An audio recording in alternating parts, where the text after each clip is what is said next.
అంటే ఎందుకన్నానంటే ఈ మాట కుట్ర చేసి అన్యాయంగా ఇరికిచ్చారా అనేది, చట్టాన్ని చేతిలో తీసుకోవడం అనేది గతంలో పోలీసులు గాని, లేకపోతే లాయర్‌లు గాని, రాజకీయ నాయకులకే తెల్లారిన దగ్గర నుంచి అదే కార్యక్రమం వాళ్ళకి. ఆళ్ళు టిఫిన్ తింటూ కూడా చట్టాన్ని చేతిలో తీసుకున్నంత పనులు టిఫిన్ తిన్నంత ఈజీగా పొద్దున్న టిఫిన్ తింటూ చట్టాన్ని చేతిలో తీసుకుంటూ ఉంటారు. ఇష్టం వచ్చినట్టు సర్వనాశనం చేస్తూ ఉంటారు చట్టాలు. అయితే ఇప్పుడు సర్ప్రైజింగ్‌లీ గడిచిన 10 ఏళ్లుగా విక్టిమ్స్ మీకు ఒక అండర్ ప్రివిలేజ్డ్ సెక్షన్స్‌కి సంబంధించి అణగారిపోయినటువంటి వర్గాలకు సంబంధించి సెక్షన్‌లున్నాయి. ఎందుకున్నాయి?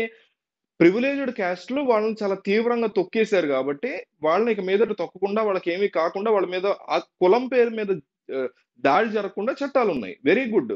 వాటిల్ని మిస్‌యూజ్ చేసేవాళ్ళు పెరిగిపోతున్నారు. ఇప్పుడు 100 కేసెస్ మీకు ఎస్సీ, ఎస్టీ కులాలకి సంబంధించి వాళ్ళ మీదల దాడి జరిగాయనేటువంటి మీద జరిగితే ఖచ్చితంగా 70, 75 నిజాలే. అందులో ఎటువంటి క్వెషన్ లేదు. ఇప్పటికి ఇప్పుడు కూడా క్యాస్ట్ డిస్క్రిమినేషన్ ఎక్కడుంది బ్రో అని పిచ్చి నా కొడుకుల్లా మాట్లాడకూడదు. ఖచ్చితంగా ఉంది. మీకు తెలియపోతే నాకు చెప్పండి నేను చూపిస్తా. ట్విట్టర్‌లో మెసేజ్ పెట్టండి ఎక్కడుందో నేను చూపిస్తా. సో, ఖచ్చితంగా ఉంది. కానీ ఆ 25% కేసెస్ ఏం జరుగుతుందంటే, ఇప్పుడు నేను ఒక పెద్ద షాపింగ్ కాంప్లెక్స్ కట్టా మా ఊళ్ళో. పక్కనే ఇంకొకడు షాపింగ్ కాంప్లెక్స్ కడుతున్నాడు. నేనేం చేస్తున్నానంటే, ఈ చట్టాన్ని ఉపయోగించుకొని ఎవరైతే అండర్ ప్రివిలేజ్ సెక్షన్స్ ఉన్నారో వాళ్ళకి డబ్బులిచ్చి, వాడి మీదకి పంపించి, అక్కడేదో చిన్న గొడవ అవుతది కదా! గొడవకే పంపిస్తున్నా. పంపించి గొడవైనప్పుడు వాడు వాళ్ళని కొట్టినట్టుగా ఈళ్ళు ఫేక్ కేసులు పెడతారు. దానికి నేను డబ్బులు అంటే ఈ రకంగా దీన్ని వీళ్ళు ఉపయోగించుకుంటున్నారు. మంచి కోసం పెట్టిందాన్ని చెడుగా ఉపయోగించుకుంటున్నారు. ఇదే థింగు ఆడవాళ్ళకి సంబంధించినటువంటి కేసుల్లో కూడా జరుగుతోందనడంలో ఎటువంటి సందేహం లేదు. అయితే 85% ఒరిజినల్ కేసెస్ ఉంటున్నాయి. నిజంగానే వాళ్ళ పట్ల జరిగినటువంటి లైంగిక వేధింపులు కావచ్చు, దాడి కావచ్చు, ఇంకోటి అఘాయిత్యాలు, మానభంగాలు ఇవన్నీ ఉంటున్నాయి. కానీ 15% కేసులు ఇందులో కూడా అబద్ధాలుంటున్నాయి. ఒకళ్ళని వేధించడానికి వెనక నుంచి ఎవరన్నా కుట్ర చేసి ఇరికిస్తున్నారు. లేకపోతే ఇంకోటి అట్లాగని ప్రతీదీ మనం జనరలైజ్ చేసేయలేం ఇక్కడ. జానీ మాస్టర్ గావచ్చు, హర్ష సాది గావచ్చు, అలాగే రోజులో ఎన్నో వందలు జరుగుతూ ఉంటాయి. వేటికి నిజము, వేటిది అబద్ధం అనేది మనం డిసైడ్ చేయలేం. కానీ ఇందులో అత్యంత నీచమైనదేంటంటే, అవతల ఉండేటువంటి వ్యక్తి ఎవరైతే అమ్మాయి ఉంటదో, ఆ అమ్మాయి ఆ వ్యక్తితో ఆల్రెడీ సన్నిహితంగా మెలిగిందనో, ఆ అమ్మాయి కాస్త రివీలింగ్ క్లాత్స్ యేసుకుంటోందనో, ఇష్టమైనటువంటి బట్టలేసుకుంటోందనో, ఇదిగో ఇదా? ఇది ఇంత డాన్స్ చేసిందిగా ఆడితో ఇదెందుకు చేస్తది? లేపోతే ఇదా? ఇది ఇలాంటి బట్టలేసుకుంది, ఇది కావాలనే పెట్టుంటది. ఇది ఈ జడ్జిమెంటల్ మెంటాలిటీ తప్పు. ఇది తప్పు. ఇది చాలా దారుణమైనటువంటి తప్పు.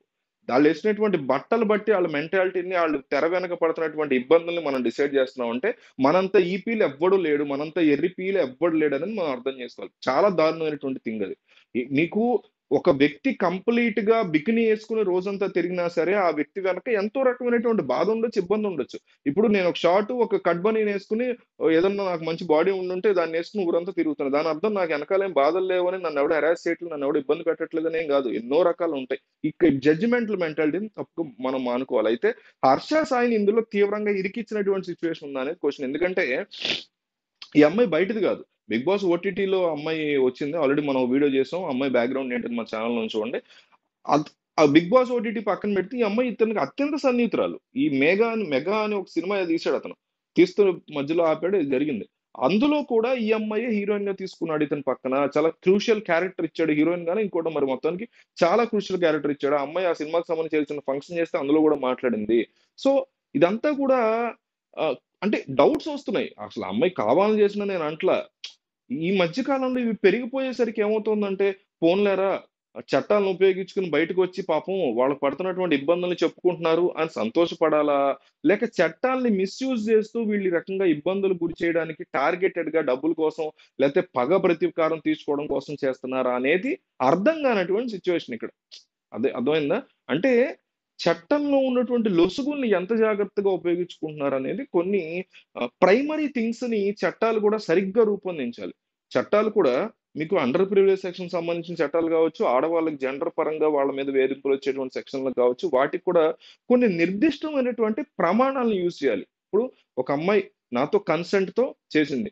రేపొద్దున ఆ అమ్మాయి కన్సెంట్‌తో చేసినా కూడా వెళ్లి లేదు ఇతను నన్ను మానభంగం చేశాడనేది చెప్పుకునేటువంటి అవకాశం అంటే నాకేమి రేపొద్దున శిక్ష పడక్కర్లా. కానీ కొన్నాళ్ల పాటు నన్ను రిమాండ్‌లో పెట్టగలిగేటువంటి అవకాశం ఉన్నటువంటి అంశాలు చట్టంలో స్పష్టంగా ఉన్నాయి. వాటి మీద సినిమాలు గూడా వచ్చాయి. కానీ వాటిని సరిచేసేటువంటి ప్రయత్నం ప్రభుత్వాలు చేయట్లేదు. ఇది ఎంత అన్యాయం? దీని గురించి మనం ఇక్కడ మాట్లాడట్లా. దీని గురించి ఎక్కడ క్వెషన్ చేయట్లా. ఇదే ఆడపిల్లలు పెడుతున్నారని గాదు. మగ పిల్లల పట్ల ఉన్న ఇదే మనకి. ఇప్పుడు యువతల పక్క నా ప్లేస్‌లో ఆడపిల్లుండి, అవతల పక్క మగపిల్లాడుండి, వాడికి ఒక ప్రివిలేజ్డ్ వాడికి ఒక మంచి సెక్షన్ ఉంది కదా! ఉపయోగించుకోవడానికని జెప్పేసి నేను అమ్మాయినయ్యుండి వాడు నాతో చేసి, నా మీద గూడా అమ్మాయినయ్యుండి నా మీద వెళ్లి వాడు కేస్ పెట్టినా కూడా ఇదే మాట అంటాను నేను. ఇక్కడ జెండరా, ప్రివిలేజ్డ్ సెక్షనా, అండర్ ప్రివిలేజ్డ్ సెక్షనా అసలు ఇవన్నీ కాదు పాయింట్. ఒక వైపుకి నిర్దిష్టమైనటువంటి ప్రూఫ్స్ లేకుండా ఏ రకంగానైనా కేస్ పెట్టినటువంటి అంశం చట్టాల్లో లొసుగున్నప్పుడు వాటిని వాళ్ళు ఉపయోగించుకుంటారు గాబట్టి, అది అండర్ ప్రివిలేజ్ సెక్షన్‌లో ఉన్న వాళ్ళు కొంతమంది వాడుకున్నా, లేదా అమ్మాయిలు ప్రస్తుతానికి వాళ్ళకి వీళ్ళకి ఉంది గాబట్టి వాళ్ళు వాడుకున్నా, దాని పట్ల ప్రభుత్వాలు ఎందుకు మాట్లాడవు? దాని గురించి ప్రజల మధ్య ఎందుకు డిస్కషన్ రాదు? అనేదైతే డెఫినెట్ క్వెషన్. దాని అర్థం ఈ కేసులో ఆ అమ్మాయి ఖచ్చితంగా ఇతన్ని ఇరికిచ్చిందని నేను అనట్లా. అట్లాగని ఈ అబ్బాయి ఖచ్చితంగా ఆ అమ్మాయి పట్ల చేశాడని అనట్లా. పోలీసులు దాన్ని ఫైండ్ ఔట్ చేయాలి. అది చేసే వరకు మనం వెయిట్ చేయాలి. అది వేరే విషయం. కానీ బయట మాత్రం ఈ రకమైనటువంటి డిస్కషన్ నడుస్తున్నాయి. ఇతను పక్కనే ఉంటున్నటువంటి వాళ్ళు ఇతను ఎదుగుతున్నటువంటి తీరును చూసి మొన్నటి వరకు ఏదైతే ఈ గేమ్స్ ఏదంటే అవి బెట్టింగ్ యాప్స్‌కి సంబంధించి ఇతను చేస్తున్నాడనేటువంటి అలిగేషన్స్ ఆ రకమైనటువంటి థింగ్ చేశారో, వాళ్ళకి అది వర్కౌట్ అవ్వక అతన్ని డీఫేమ్ చేయలేక ఈ రకమైనటువంటి ఇరకాటంలోకి అతన్ని పెట్టడానికి అన్యాయంగా కుట్ర చేస్తున్నారా? అనేటువంటి క్వెషన్స్ అయితే ఖచ్చితంగా వస్తున్నాయి. మీకేమనిపిస్తుంది? నిజంగా కుట్ర చేస్తున్నారు అని మీకు అనిపిస్తే ఇదొక పోల్ లాగా అనుకోండి. కుట్ర చేశారు హర్ష సాయి మీద అయితే అవును అని కుట్ర చేశారు లేకపోతే యెస్ అని కామెంట్ చేయండి. లేదు అంటే మీకు ఏమనిపించింది?